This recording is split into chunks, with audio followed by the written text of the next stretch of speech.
She thought her father's wealth could shield her from the cruelties of life, but behind the locked doors of a glittering mansion, a little girl lived in darkness, or so everyone believed. For 8 long years, a millionaire single dad carried the unbearable guilt of raising a child he thought was blind, drowning in memories of a wife lost to a hospital's lies. Then, one ordinary evening, the maid he barely noticed uncovered a secret so shocking it shattered his world in an instant. Was his daughter truly blind, or had the truth been buried beneath layers of deception and fear?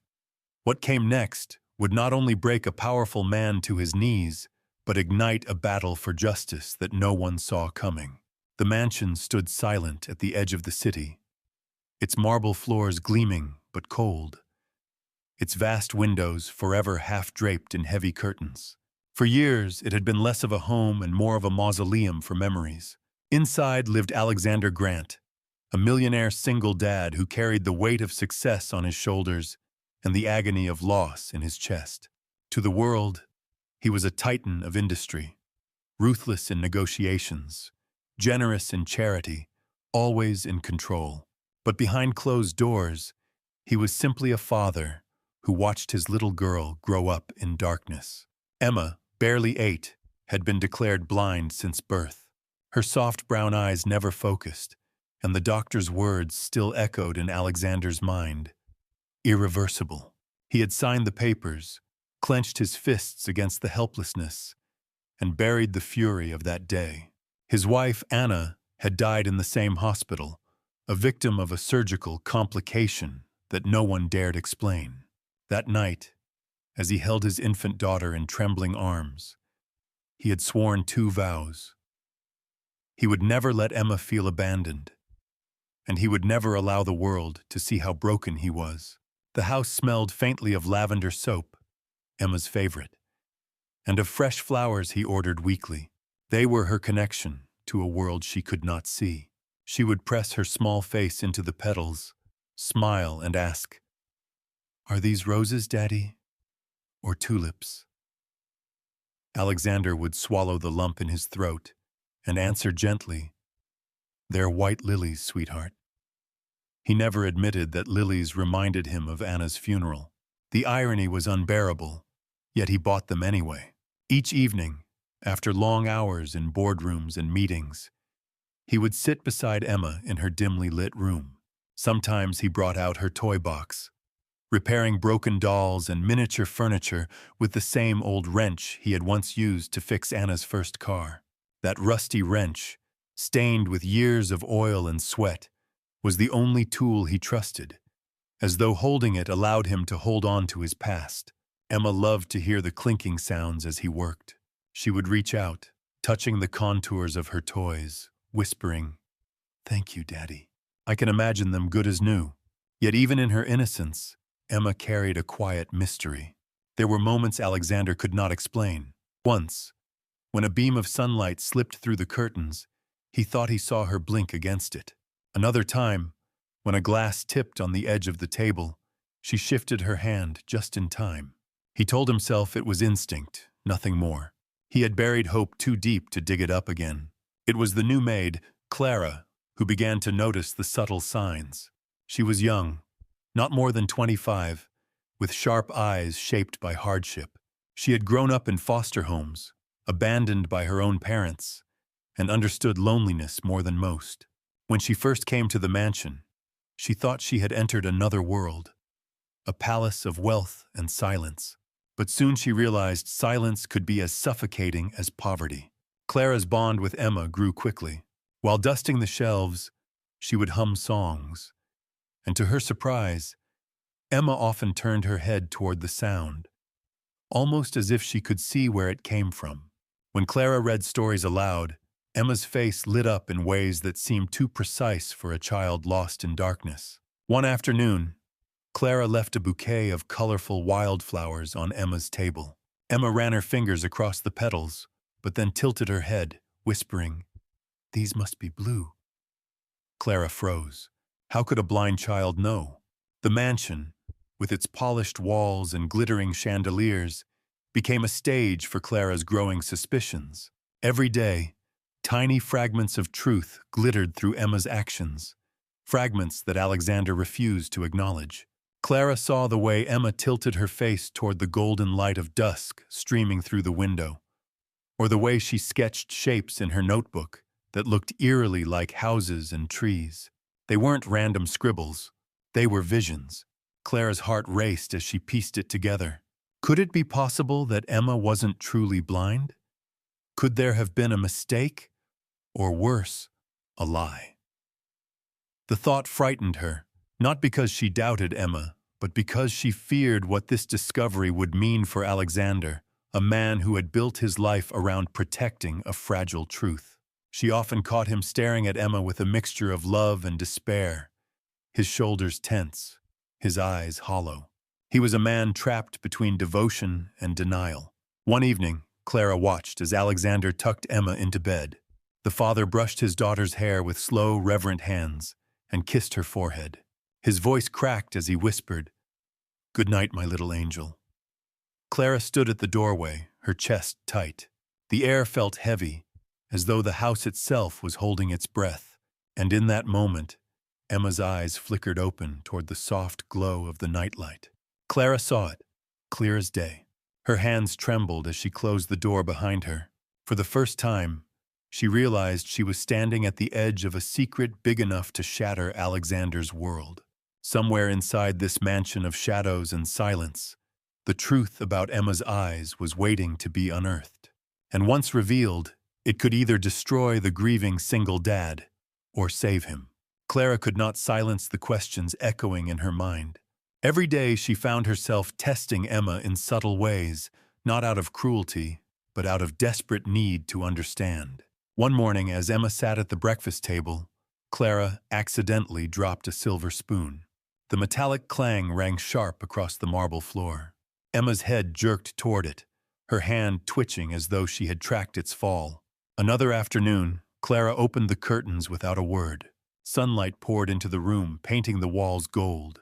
Emma squinted for a brief second, before tilting her face away, a tiny gesture that screamed louder than any confession. And in the evenings, when Clara arranged colorful wildflowers in vases, Emma's fingertips brushed their petals, but her smile would come before she asked their names. Once, Clara held up a bouquet of daisies and whispered, "Guess what they are?" Emma giggled softly. "They're yellow, aren't they?" Clara's blood chilled. Yet the more she discovered, the more terrified she became of Alexander's reaction.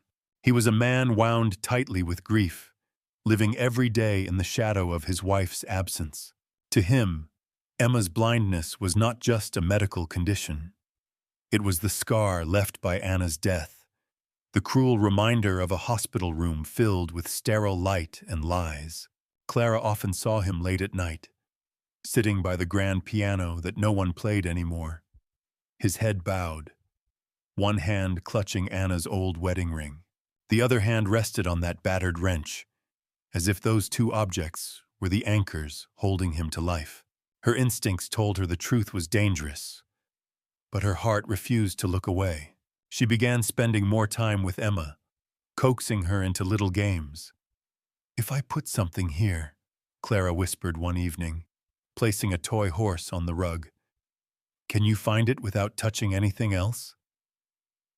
Emma hesitated, then slowly stretched her hand, reaching straight for it. "How did you know?" Clara asked gently. Emma shrugged, cheeks pink. "I just knew where it was." The innocence in her voice carried a weight that crushed Clara's chest. It was Alexander who walked in at that moment. His sharp eyes immediately caught the toy horse in Emma's hand. "What is this?" he demanded, his tone harsher than he intended. Clara flinched. Emma froze, clutching the horse to her chest. "I was just playing," she murmured. Alexander's gaze darted between Clara and his daughter, suspicion blazing. "You've been filling her head with ideas," he accused Clara later in the hall. "Do not give her hope. Do not." His voice cracked on the last word, and for the first time, Clara saw the raw fear behind his anger. That night, Alexander's mind dragged him back to the hospital years ago. He could smell the disinfectant, hear the sterile click of machines. He saw himself standing in the cold office of the chief surgeon, who had slid a document across the desk. Irreversible blindness. Lifelong care required. He remembered gripping the pen so tightly his knuckles went white. Remembered Anna's weak voice telling him, "Please don't fight them. Not now." Hours later, she was gone, and the threat from the hospital's legal team rang in his ears. "Pursue this, and we'll bury you." His best friend, Michael, a lawyer, had urged him to let it go, to focus on Emma. "Justice isn't worth losing everything," Michael had said. But justice, Alexander thought bitterly, had already abandoned him. Now, with Clara's words gnawing at his heart, Alexander found himself pacing the dark corridors of his mansion. What if the hospital had lied?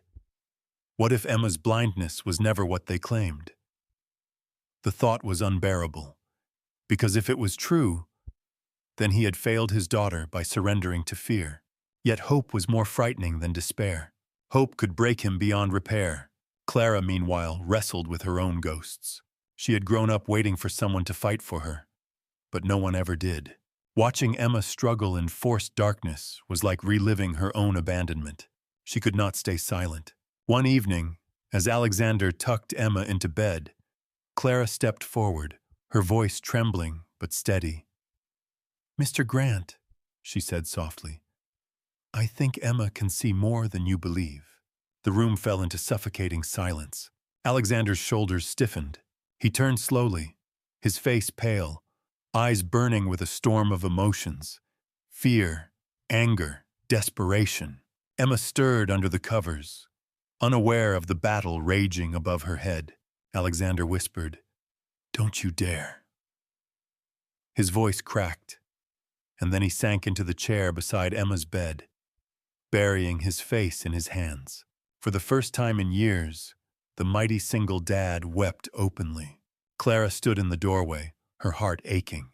She knew she had crossed a line from which there was no return, but she also knew she had spoken the truth. And now, that truth had the power to shatter everything, or set them free. The night after Clara's revelation, Alexander barely slept. He wandered the mansion's empty halls, haunted by every whisper of Anna's voice, every echo of his daughter's laughter. His denial had crumbled, leaving behind nothing but raw terror. If Clara was right, if Emma's blindness was not what he had believed, then his entire life had been built on a lie. By dawn, he made his decision. For the first time in years, he picked up his phone and called Michael, the lawyer and friend he had not spoken to since that fateful hospital night. Michael's voice was older, wearier, but still carried the same steady tone. "Alex," he said after a long silence, "are you ready to fight this time?" Alexander's hand trembled as he answered, "I can't let her live in the dark anymore. Not if there's a chance." The weeks that followed were a blur of meetings, documents, and buried truths clawing their way to the surface. Clara became an unexpected ally, her sharp memory and quiet persistence uncovering small details Alexander had overlooked. Together with Michael, they pieced together the fragments of a conspiracy. Medical reports had been falsified. Nurses had been silenced. The hospital board, tied to a powerful healthcare conglomerate, had manipulated diagnoses to protect themselves from lawsuits. Anna's death had been wrapped in legal jargon, her voice erased in cold ink. And Emma's blindness, declared irreversible, was not only questionable but likely induced by trauma rather than certainty. The day of the trial arrived like a storm. The courtroom buzzed with tension, journalists cramming the aisles, cameras flashing. Alexander sat at the plaintiff's table, his heart pounding. He wore his late wife's ring on a chain around his neck, hidden beneath his tie, and in his pocket, he carried the old wrench, a talisman of resilience. Across the room sat the hospital's legal army, sharp suits and sharper smiles exuding confidence. But Alexander's gaze stayed fixed on Emma, seated quietly beside Clara in the front row, her small hands folded in her lap. She was his anchor. Michael spoke with conviction, presenting the evidence meticulously. hidden files recovered from an anonymous nurse, discrepancies in Emma's medical records, testimonies of staff coerced into silence. The defense countered with polished words and technical jargon, but cracks began to appear. And then came the moment that shifted everything. A retired nurse, her hands trembling, took the stand. She had been there the night Anna died. Her voice shook as she revealed how the surgical team had made grave mistakes and how the hospital board had forced them to cover it up. Tears streamed down Alexander's face as he listened. For years he had carried guilt, believing he had failed his wife and daughter. Now at last, the truth stood naked in the light. The defense faltered. Evidence piled higher, arguments collapsed. The judge's gavel struck with finality. The hospital and its parent corporation were found guilty of malpractice and fraud. Compensation was ordered, but more than that, acknowledgement of wrongdoing was etched into the record. For Alexander, justice was not measured in money. It was in the vindication of Anna's memory, the recognition that Emma's suffering had not been fate, but deception. After the trial, doctors unaffiliated with the hospital examined Emma. Their verdict was cautious but hopeful. With therapy and treatment, her vision could improve. The blindness was not total. It had been worsened by trauma and fear. Slowly, carefully, Emma began to respond. Weeks turned into months, and the miracle unfolded in the simplest of ways. One afternoon, as Alexander and Clara sat with her by the garden, Emma suddenly lifted her face toward the sky. The golden light of sunset bathed her cheeks. She blinked rapidly, then gasped. "Daddy," she whispered, voice trembling with awe.